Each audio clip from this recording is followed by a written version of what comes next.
Good afternoon and welcome. Thank you for joining us. This is Doing More with Google Classroom and Data, presented by Alice Keeler and Aaron Wertman. We invite you to connect with EdTech innovators and community members at edweb.net/innovation. Today we're joined by Alice Keeler, a current classroom teacher, Google certified innovator, and developer for Schoolytics.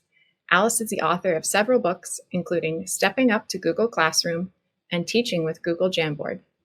Alice blogs at alicekeeler.com and tweets at @AliceKeeler. Aaron Wertman is an expert in data science and engineering. Prior to co-founding Schoolytics, Aaron developed data infrastructure for Chegg. His experience ranges from developing machine learning models to business and organizational analytical capabilities, and deploying production software to serve hundreds and thousands of students.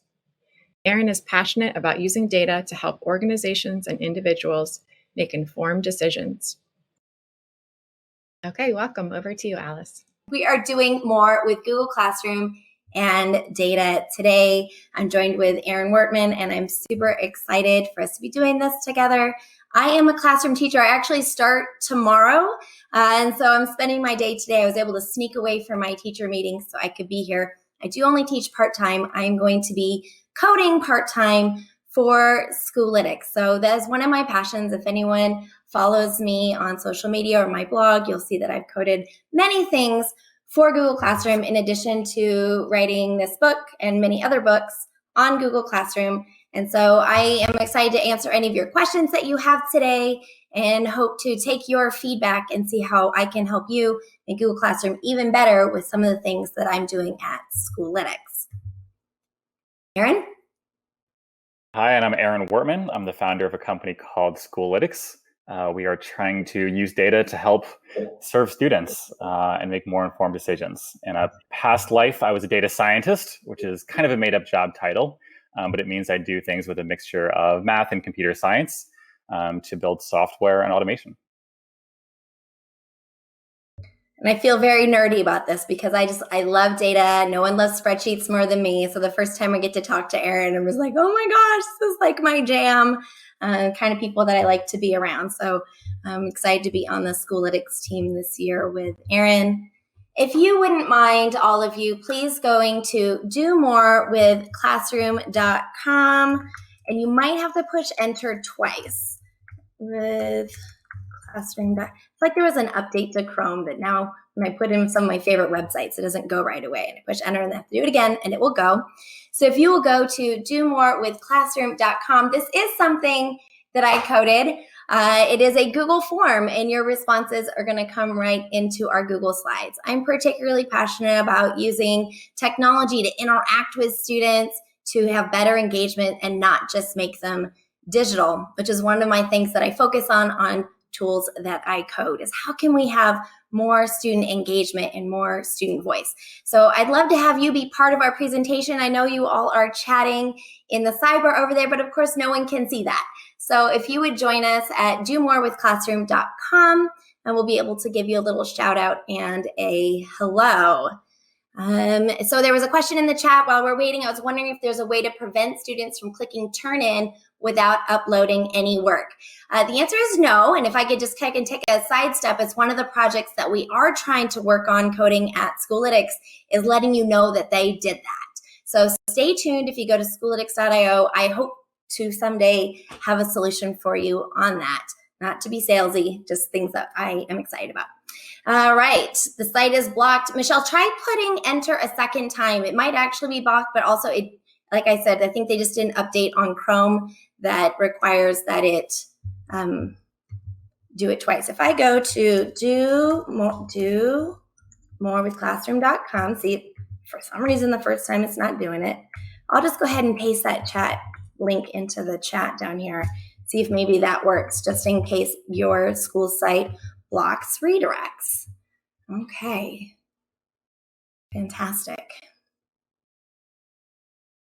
I had made a Google Classroom earlier so we can explore some of the ways that you can see results. I personally like to have show show the assignments in the stream so I can see 7 people turned this in, 34 still assigned. This gives me really good data just to know, am I interacting with my students? Just kind of taking a quick tour here while you all fill out the form for domorewithclassroom.com. And so this is where I have the engagement with my students is on the stream, and that gives me that qualitative data to know how my students are doing and if they have any questions to ask.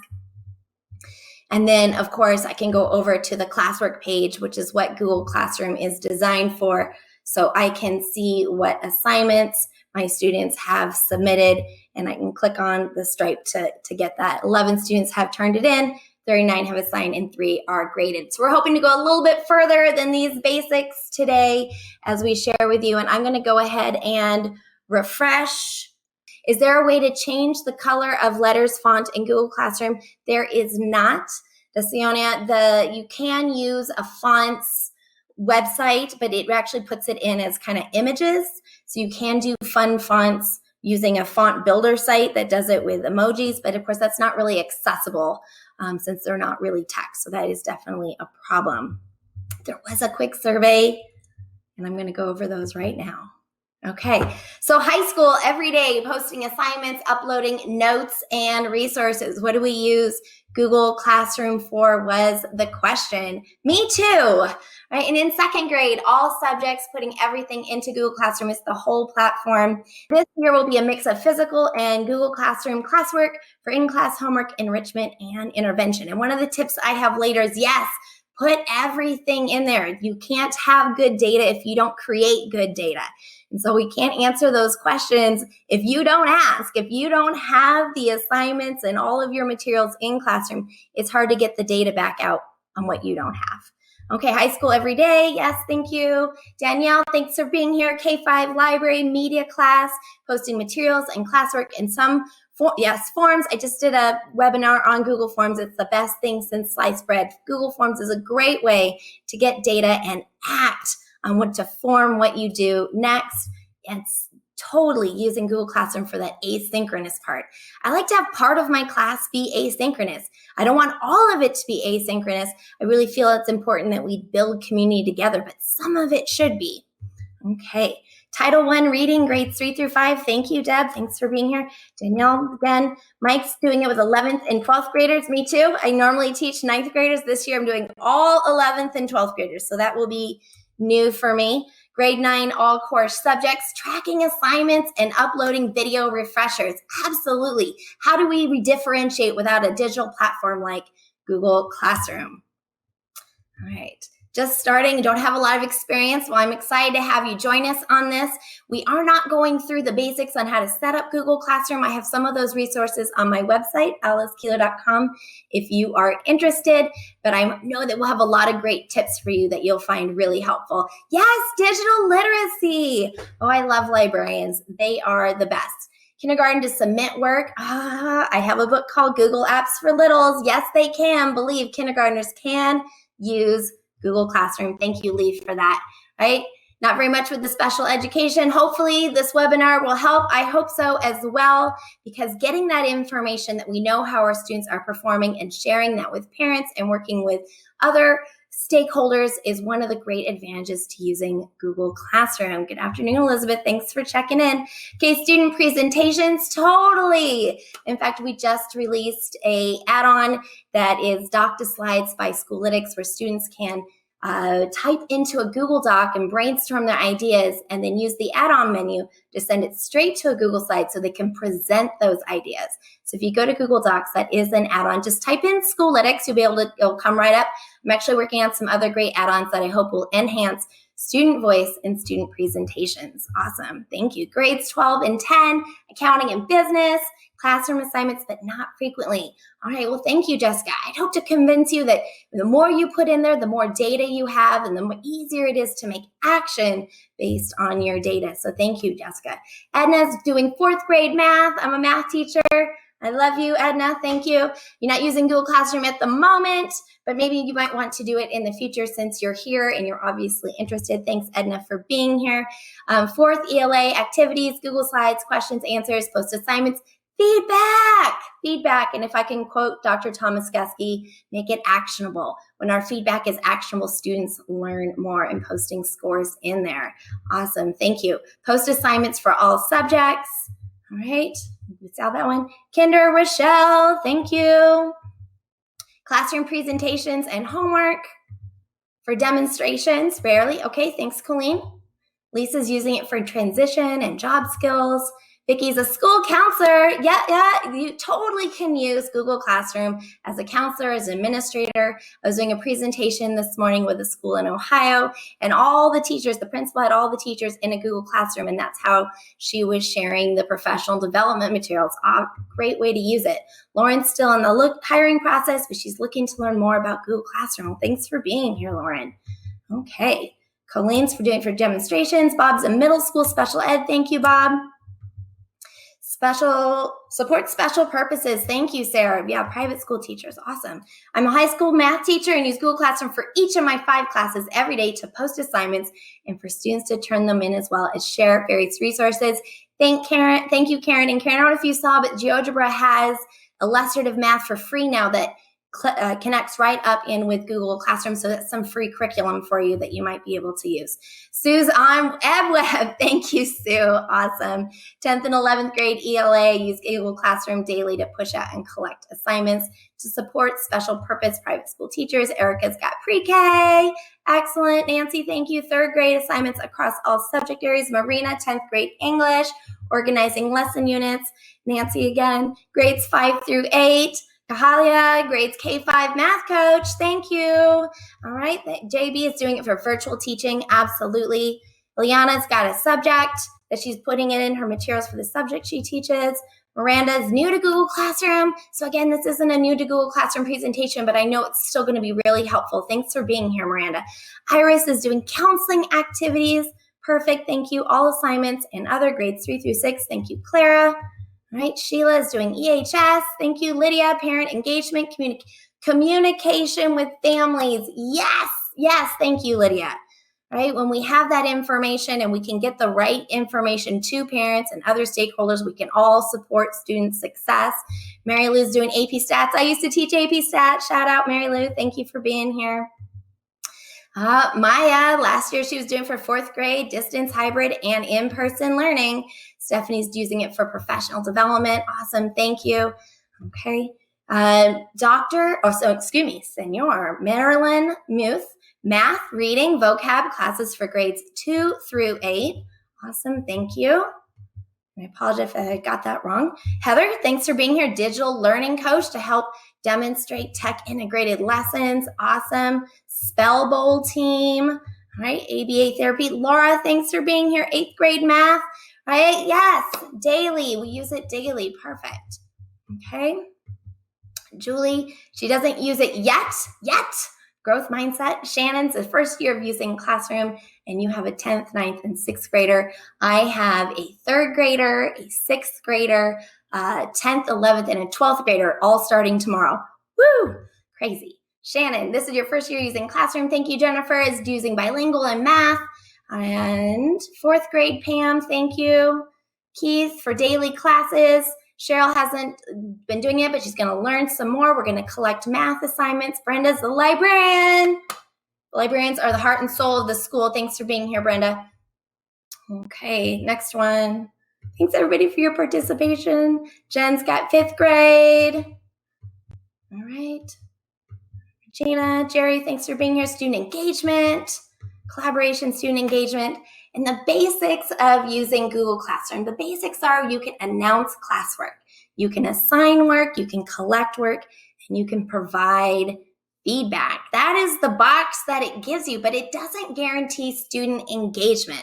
It's what you do with Google Classroom that engages students. It's the materials that you put in there and how you interact and respond to students. I think one of the big advantages that it gives us that data that we need so we can keep track of students. We don't want students to fall through the cracks. I remember one time years ago, I had a parent call me and said they were concerned about their kid. And I'm like, you're concerned. He smiles at me every day. I think he's doing great.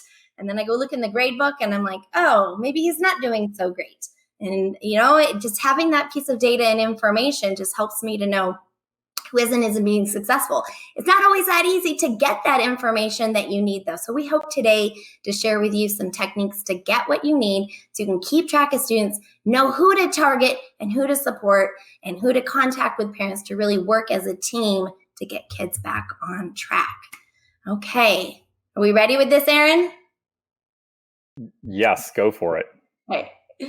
If you would like to share what is challenging with Google Classroom, we have a total of 3 questions. It's actually the same form. So if you'll refresh the domorewithclassroom.com, for those of you who are able to fill out the form, if you could share with us what is challenging about Google Classroom, we would love to address some of them. Unfortunately, some of the answers are just going to be not yet.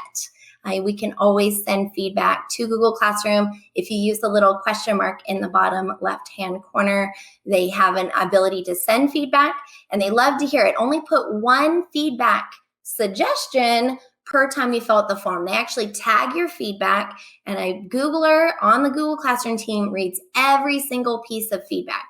Think about it being like a voting tool. The more people request it, the more likely we are to see that feature come up. I remember when Google Classroom first came out, I think every single person was like, co-teacher, we want co-teacher.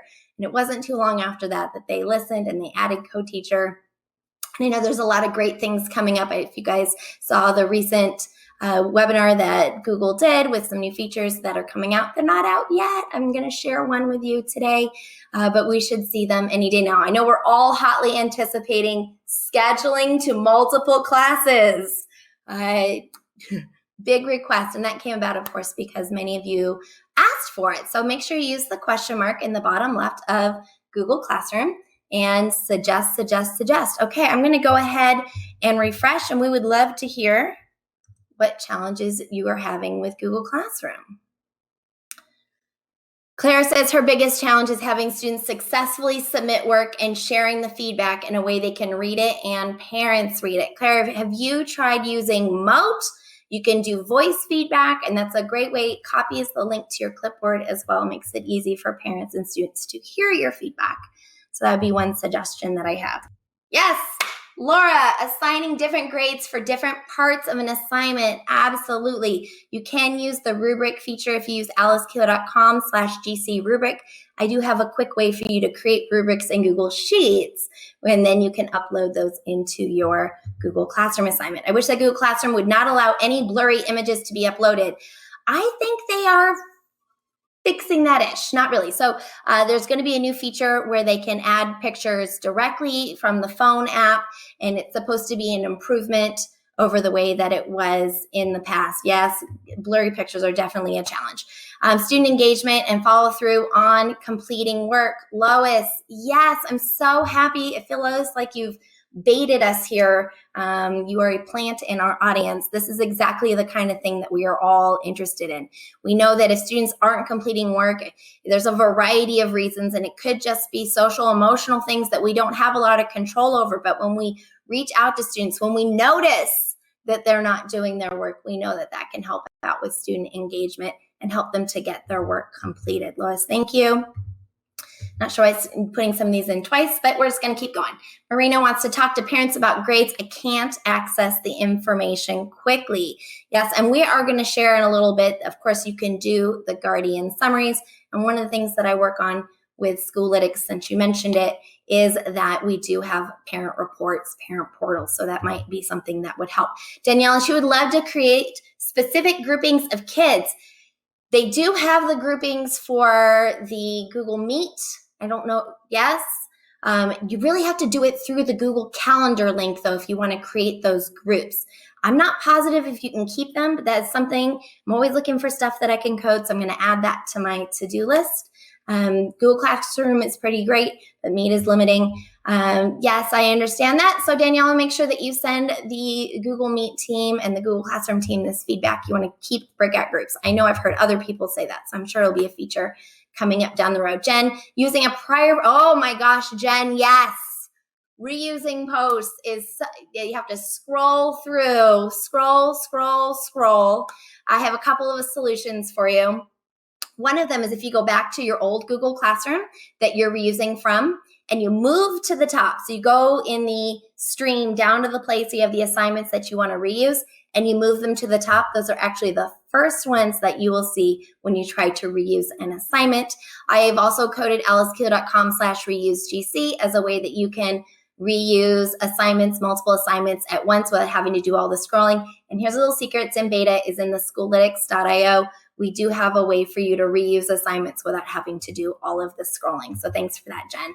Awesome. Catherine, what's challenging would have to be how children engage and how to have children who are bilingual to also join in and do their work. Catherine, I don't have a quick and easy answer for that. We can do some language switching in Google Docs, and there's some different add-ons to help with this, but how we engage students through a digital platform is just different than how we engage students face-to-face. And it's just a learning curve, so we just have to give ourselves a lot of grace to learn as we go, and like, well, that didn't work. Tomorrow is a new day. So thanks for that, Catherine. I appreciate it. Christy, trying to explain this use to those who are not so tech savvy, especially when we're pushed off the edge of a cliff with our hair set on fire, and tomorrow you all get to use this. It was a tough year, and so I hear you. I hear you. Lorena, she's trying to get students to log in, and I think they have some new clever logins that hopefully will make that easier this year. Organizing the tiles on the homepage. Did you know you can drag and move the tiles? So when you drag and move them, that's the order that they're going to come up. So as admin, you get invited to too many classes, and I can't keep my top classes at the top. I actually have a really great solution for this for you, Leslie. For the classes you do want to keep track of, go to the classwork page. You're looking at the classwork page, and then bookmark it to your bookmark bar in Chrome, and then you can get back to those really quickly. You can just skip the whole class tiles page altogether, which is what I do. Clea, keeping up with late work totally is a challenge. If you set up a filter in Gmail, it looks for submitted late : they all go into a folder, and I use that so I can quickly get through those late assignments. Mary, 7th grade English language arts last year, every day, bell work. Oh, that one's from the previous one, just kind of shared in. Sharing detailed information with parents and guardians. This is something I am working on, friends. Aaron and I are trying to help you with this. So stay tuned for that another time. Katerina, 6th grade English, thanks for being here. Okay, awesome. So we are ready to break into what we have prepared in doing more in Google Classroom. So the activity tab is on its way. You don't have it yet, but I do have it in beta. So you can see here in my Google Classroom, it says stream, it says classwork, it says people, it says grades. Like, what? It says activity. So I have a preview of this so I can see all of these people who are in my Google Classroom. And the first thing I'm noticing is all these minuses. They haven't done any work. That's a problem.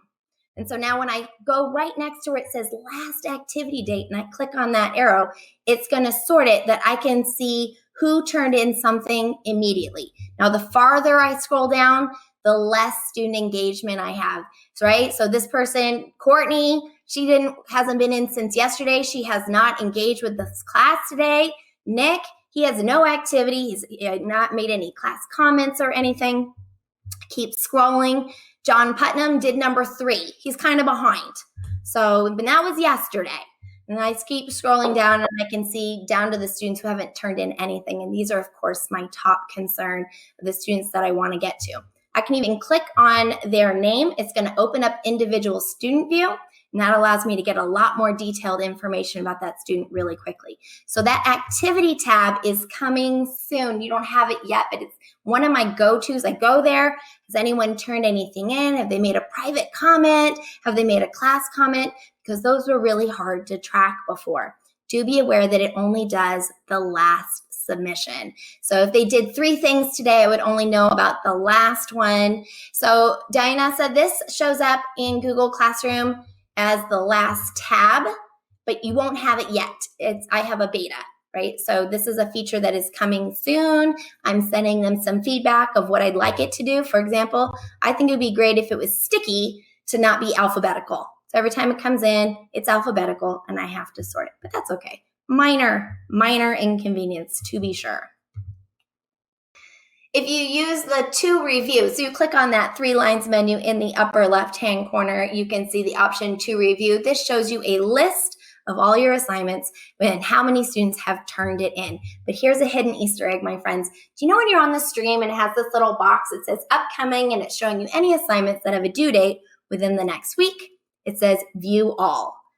That actually takes you right to the to review page only for that class. So it filters it down. So it actually loads up a lot faster. So when you're looking there at the stream of your class, click on view all in that little bubble on the left. That's going to save you a lot of time so you can see this list. It's a nice, neat stripe with how many have turned in, how many assigned, and how many are graded. And our goal here is to get that turned in number to 0. Get that turned in number to 0. Turned in means it's your turn. The student has turned it over to you. You want to make sure you return because otherwise the score is not released. The rubrics are not released. If you filled them all out and you didn't return it, it's invisible. So make sure that you return.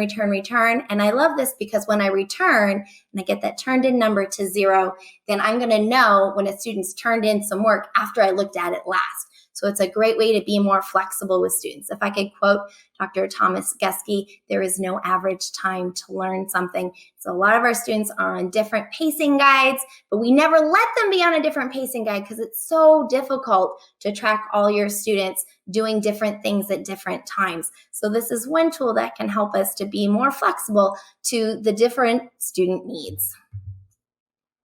Speaking of different, there's so many places that you can get Google Classroom data besides Google Classroom. There's actually all of this information on the back end that Google Classroom doesn't always show you. So sometimes you can export that out to Google Sheets. You can go to Google Data Studio and create custom reports, and you can use third-party products like Schoolytics to get some of that extra information for you so you can extend that data out.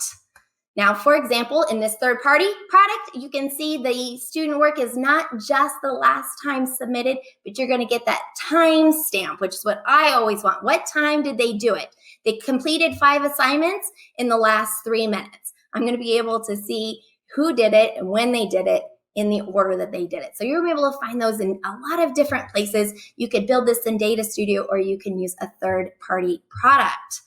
Individual student view is one of my favorite things to use. And I'm going to give you a little tip right now. To get to individual student view, you go to the People tab and you hold down the Control key while you click on the student's name. And it's going to open it up in a new tab so I don't lose track of the roster. When I'm grading an assignment, a lot of times I'm thinking, this kid has done this to me before. And if I click on their name, not the one on the left-hand side that's in the roster, but the one that's right above where they submitted the documents, I click on that, hold down the Control key. It opens up individual student view in another tab, and I can take a look at all of their work, their scores, if it's missing, what their status is. I'm going to take you over there. I'm going to go to People. I'm not going to click on Aaron. I'm going to click on Courtney, see what work she's done. So I can see here that she's done an assignment late, 15 out of 20, and she has this assignment is missing. So it gives me that nice view of how she's doing. That's how you can get progress reports in Google Classroom, is that individual student view. One thing I'll do sometimes, I'll just highlight the whole thing, copy, paste into an email or a Google Doc so I can get that information outside of Google Classroom. So that's definitely one trick. Another trick is, do you see that email icon, the envelope in the upper right-hand corner of individual student view? It's kind of a hidden secret. It will send a progress report. You can send it to the student or the parents, and this is what that looks like. It sends a snapshot through the email, and it doesn't go through your email, just to be aware. So if you go check your sent mail, you're like, it didn't go. Don't worry, it's not supposed to do that. It doesn't go through your email. It goes through Google servers. So the parent would get this, the student would get this, assuming that they have email enabled, and they'd be able to see that status on each of the assignments. There are obviously other products that make progress reports and even export them to Google Docs. So look for these third-party things that integrate in really nicely with Google Classroom. I like using Quizizz. It has really great Google Classroom integration, and I can see all of the student scores, how they did on the quizzes that I assigned right there in the Quizizz platform, for example. What are they missing? What did I miss? I feel like this is the conversation I have with every parent, is they want a list of the missing assignments. So when I go into that individual student view, if you click on the left-hand side and you click on missing, it is going to show you all of those missing assignments. And like I said, I like to highlight it, copy, paste. So sometimes what I'll do is I'll highlight, copy, and paste that, and I'll click that email icon up at the top and paste it into there. It's just a quick way to communicate with students and parents about work that they are missing. Okay. And again, you can find other products that will allow you to get missing assignments reports. So make sure you check out all the great tools like Formative and Quizizz and different things that allow you to get information that link into Google Classroom as well. There are ways to go further. Now, how do you get good data? Is by setting up good data, is to be consistent. Consistency is key. So post everything in Google Classroom. How do I know what they're missing? I've talked to many parents. I'm a mom of 5, so obviously I have a lot of mom friends. And I think the number one complaint I hear about Google Classroom is the parents saying, well, the teacher doesn't put everything in there. I go look and I don't see all of it. So it really helps keep everybody on the same page when we post everything, digital or not. We're having carpet time story reading. We're doing a science experiment with a styrofoam cup and a bean. Those don't sound like things that you would put into Google Classroom, but I'm able to communicate more clearly with all of the stakeholders. One of the things that I like to do, especially for little kids, is encourage you to include a parent corner. So down in the description of the assignment, give a note to the parent. So this is something we did in class. It's not a digital assignment, but this is what we did. And so let them have that look into what's going on in your classroom besides just what's in the kids' backpack. So if you post everything, that gives you more data to know, how are they doing? Are they really engaging? Do they engage sometimes? You can put scores and comments and feedback even on those non-digital assignments. So I encourage you to post everything. Google Classroom is designed to be organized by topics. It's designed to be organized by topics. I like to have a today topic because I want to eliminate, what are we doing today? Also, my bestest best tip is to put a 3-digit number with a hashtag. So I say, everybody, we're working on number 12, and you're missing number 7, 13, and 45. If you could get those turned in, just really helps get everybody on the same page. So speaking of hashtags, in my book, I have a mention. I've been doing this for years, you guys. I put hashtags in my descriptions. In my descriptions, I put these in here. Why do I do that? Because in Gmail, I can filter for these. My students can filter for them. So when I have certain hashtags in the descriptions, that whole description shows up in the Gmail, right? And so then we can look for anything that is a summative assessment or an activity or a collaboration or group work or however you want to organize. You know, one of the challenges with Google Classroom is you can only assign one topic, right?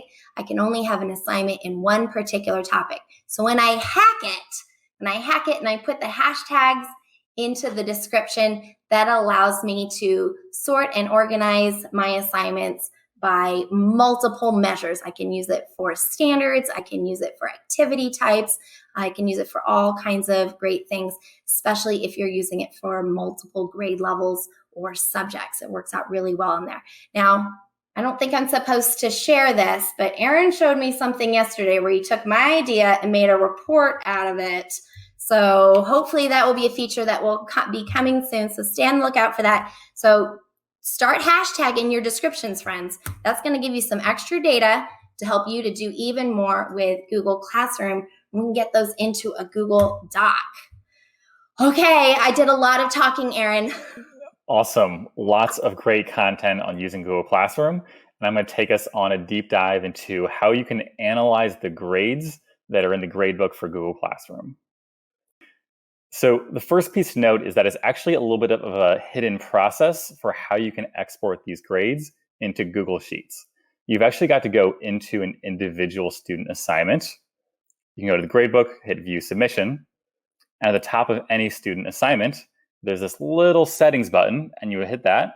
It's going to open a little menu, and then you're going to press Copy All Grades and Export to a spreadsheet. So maybe you've seen this before, or maybe you haven't. Maybe this is a bit of a hidden feature, but this is now a spreadsheet with that full gradebook where you've got every student on a different row. You see their class average in column D here, and you've got assignments along each different column. They're actually organized by dates, And since Alice organizes her assignments very well, you can see the different numbers associated with them. Okay, and now we're going to talk about some fancy topics. This is kind of like the next level data analysis, and now you can really level up your skills here. So the format of the Google Gradebook is actually not super helpful for analysis. While you can kind of scroll through the table, it's tough to do much with it on top of that. So there are a few tricks I'm going to show you here today on how you can get more information with that data. This is using pivot tables, Google spreadsheets, and transposed data. And to transpose this data, what you're going to do is you're actually going to copy that entire spreadsheet, and you're going to be able to open up and paste that information in a new tab as transposed data. Now we've got a little screenshot here. What's showing you is instead of in columns having all those assignments, they're now spread out as rows. Rows are generally a better data structure for analyzing this information, especially using pivot tables. If you have not used a pivot table before, it is my absolute favorite tool. I know it can sound intimidating if you haven't used them before, but they are absolutely amazing. So this kind of transposing data from the Google Summary Gradebook will give you this very nice row level information that you can then use into a pivot table. And then just to show you what that looks like, when you're going over a table area, you can go ahead and click Data in that spreadsheet at the top of the menu, and you'll see a pivot table option. I definitely recommend giving this a try if you have not done it before. I also totally recommend. We have a question from Christine in the chat asking, what's a pivot table? A pivot table is a way of structuring the data that allows you to really quickly pivot on different elements. So you might say, I want to see information by dates, or I want to see information by student or by course. You're sort of pivoting on some sort of element. So that's the idea, is you're taking this giant spreadsheet of information and you're saying, we're going to pivot based on whatever is relevant to me. Is it an assignment level pivot, a date level information, student level? So lots of ways of being flexible with this.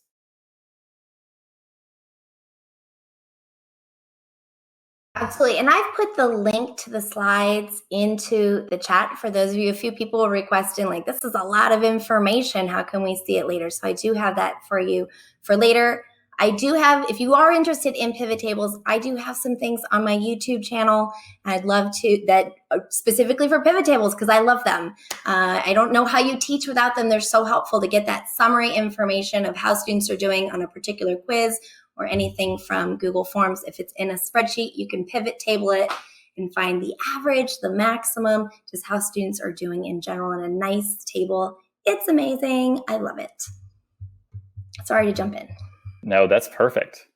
So this is then some kind of finalized examples where you're again going to take that gradebook, do this thing called transposing the data, select that data set and click pivot table. And it's actually going to give you a lot of easy ways to organize this information. So this is actually taking every assignment in Alice's classroom and saying, we're going to go ahead and pivot on dates and analyze the average by date. So actually, we've got a nice little time series graph here, and we can see how the students are trending over time. It looks like there was a big downward dip around May. Maybe people are getting stressed with finals, people are getting busy, and they kind of picked back up their work towards the end. So that's one example of pivoting data around date to look at time series information. Okay, another example is using topics. Alice talked about using topics within Google Classroom. You can use this nifty feature on hashtagging information to have multiple topics. And then again, you can use that assignment level pivot table and say, let's now group it by topic. And we can analyze the grades there. So we can see, imagine topics being something like a learning competency. How are students doing by different topics or learning competencies? And we can see a few different topics here in geometry, looking at planes, angles, lines, basic shapes. And what we can see here really quickly is that our students are doing great at planes. They just get it, it makes sense. But polygons is a little bit different. They're kind of struggling to grasp it. So a great way of starting to take information out of the gradebook in Google Classroom and creating different ways of analyzing that information to see where your students are. Awesome. I love doing pivot tables and get that summary. Having all the assignments spread out it's a challenge. It's a challenge to know how they're all doing. Yeah. And we definitely recognize that this is a difficult process. I know we've showed some fancy tools here, but again, companies like Schoolytics are working to make this a little bit easier. So we've actually built some ways for you to really quickly analyze this information We got here are a few different views of students on their overall work completion rates. We can actually track on-time information and even show some trends information over time.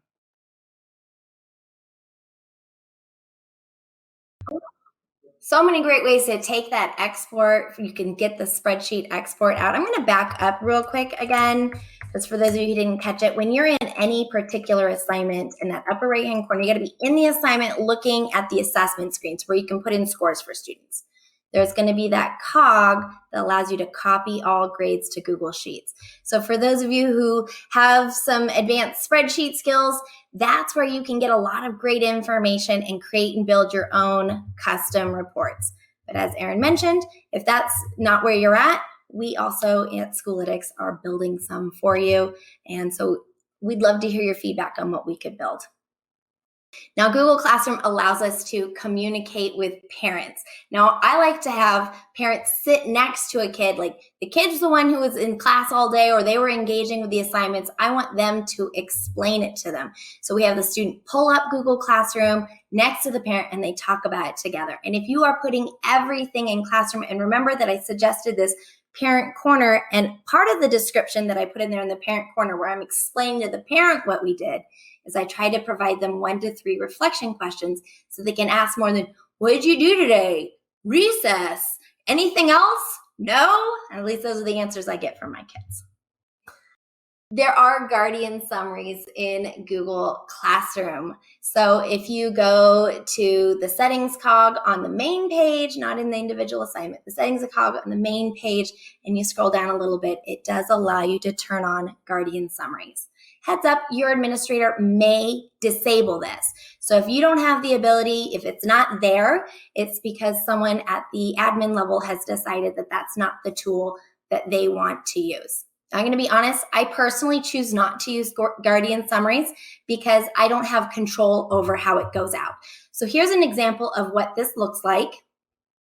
So this is an email that I got. I have a sample student, and you can see that it has all of their subjects in there. It first shows, it first shows what assignments were missing from last week.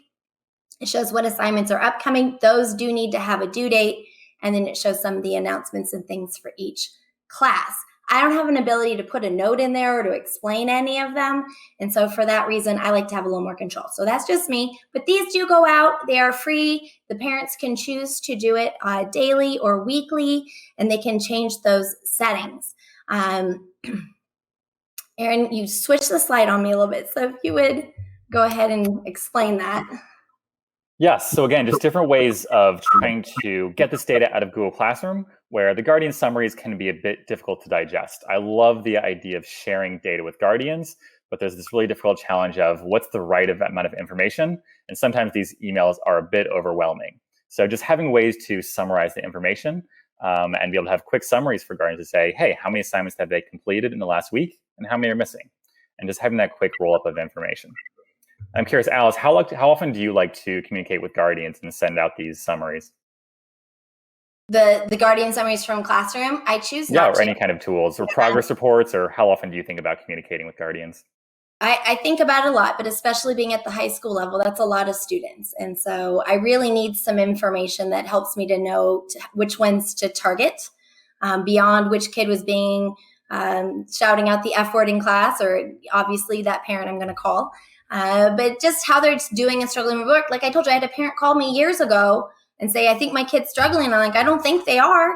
And it's just because the gradebook doesn't really organize that information up for me in a way that really helps me to know who is and isn't struggling. So getting that export and running the pivot table, like you said, really does help me to see which students I need to target. If I can, since you asked me, I have been using Schoolytics for the last year to get that information. It's a lot faster and easier for me to get that, send it out to parents. And so I'm doing it though on an as needed basis personally, because that's all I got. Makes sense. Okay, this is our last question, friends. If you would like to join with us, what information do you need to help students be successful? And I'm going to tell you the truth. I'm gleaning this from you. I want to know what kind of things that I can create to help you solve some of these pain points. For example, I have alicekeeler.com/first slide that helps you with managing Google Slides. It pushes and pulls slides to and from student slides to help you to manage those a little bit better. So I'm always looking for ideas. And so what information do you need to help students be successful? As Aaron asked, Alice, how often do you communicate with parents? The answer is not often enough because I really don't have the tools to do it. It's challenging. So Claire says, what they don't understand cannot do independently. That is such a great question. I want to be able to answer that one. And so I'm a big fan of standards-based gradebooks. One of the things that I did with my Google Classroom is I organized the topics by standards so then I can see how they were doing per standard if they were completing it and how they were doing. Yes, thank you. So you are going to do more with classroom.com, domorewithclassroom.com, and that's going to help you with filling out this form for us so we can get this information. I'm also taking a look here in the sidebar chat. Okay. So someone mentioned they don't have the option of Guardian summaries. Guardian summaries would not be in your personal Gmails. I believe that is maybe not, but I believe it's only for the edu accounts. I of course use it from an edu account. So, oh, Rachel says she doesn't have a people tab. I didn't realize that could be turned off. Okay, interesting. All right, I'm going to go ahead and refresh this, see what kind of things that you submitted. So Susan says IXL results. IXL is another one of those products that in theory works really well with Google Classroom. So IXL should be able to give you a lot of that data of how students are performing on standards, answer that question if they know angles versus polygons, as Aaron had shared before. So IXL should be a really great product for that. And it is one that does work with Google Classroom, I'm pretty sure. Can we have plagiarism reports for visuals? I taught an art class last year and few students posted work they'd found online. Valerie, I actually have an answer for this for you. If you take a picture of or screenshot of the art that they do and you go to images.google.com and you drag that picture right into the search, you don't realize that you can search with a picture. You can search for pictures with a picture. I've done this so many times because same thing like with geometry. I'm like, I don't think they did this themselves. And I'm able to find those pictures that they plagiarize. So that is definitely a trick that will work. Okay, automatic reminders of upcoming missing assignments. Kalia, it kind of does. Google Classroom, if you set a due date, it will send students a reminder the day before that it's due tomorrow to help kind of remind. It does do it through email though, so do be aware of that. But I hear you. One of the things you can use is remind. You can text your students and say, hey, we have an upcoming assignment. I know a lot of our students are going to be more adept to using text than using email. I would like to know how long they spend on an assignment. You know, if you go into Google Drive, so right when you're on the classwork page of Google Classroom, it says Google Drive folder up at the top right. You can click on that and it's going to show you the folder that has all your student work in it. And so you can actually use the data from Google Drive to see when they've worked on it. And if you press D for details, single click on a file, D for details, it'll actually show you the activity that was on that. So you can see kind of how much time they've spent on it. But you are doing that one by one. Pam, I totally want to track how they're doing. And that new activity tab is really going to help for me to see when's the last time that they have engaged in doing any work. And also I can, again, go into Google Drive and put their email at the top and search for any files that they have so I can see what they've been working on, because Google Drive actually gives me this timestamp. That's really nice. Can I organize the Google Classroom grades by different topics? Isn't that weird? You can't. So when you, no, you can't. But please send them feedback because that seems odd. Haley, that you can only use one topic. So start using my hack where I put all the topics into the description of the assignment using a hashtag, because there is ways. So when I code a lot of the things that I make, I'm able to so easily pull out the description. And so I can use those to do a lot of things. So and I do, and other products do as well. All right, well, that is all we have. Aaron, this was fun. Thanks for joining in with me on this. Thank you. 2 A's. So what I'm going to be doing this year, if I could just share a little bit about myself. I'm going to be teaching high school geometry. I'm sending my 5 kids to school tomorrow. And my goal for teaching this year is to have more conversations.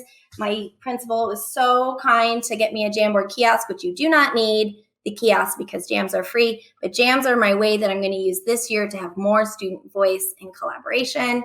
And I will have a bunch of things that I've coded, and I am really excited about working for Schoolytics this year to see which of those features I can roll over from being some informal thing that I keep tweeting out to something that's more accessible to you all the time consistently. So that's schoolytics.io, so you can see all the stuff that I'm contributing. Aaron, what are you doing this summer?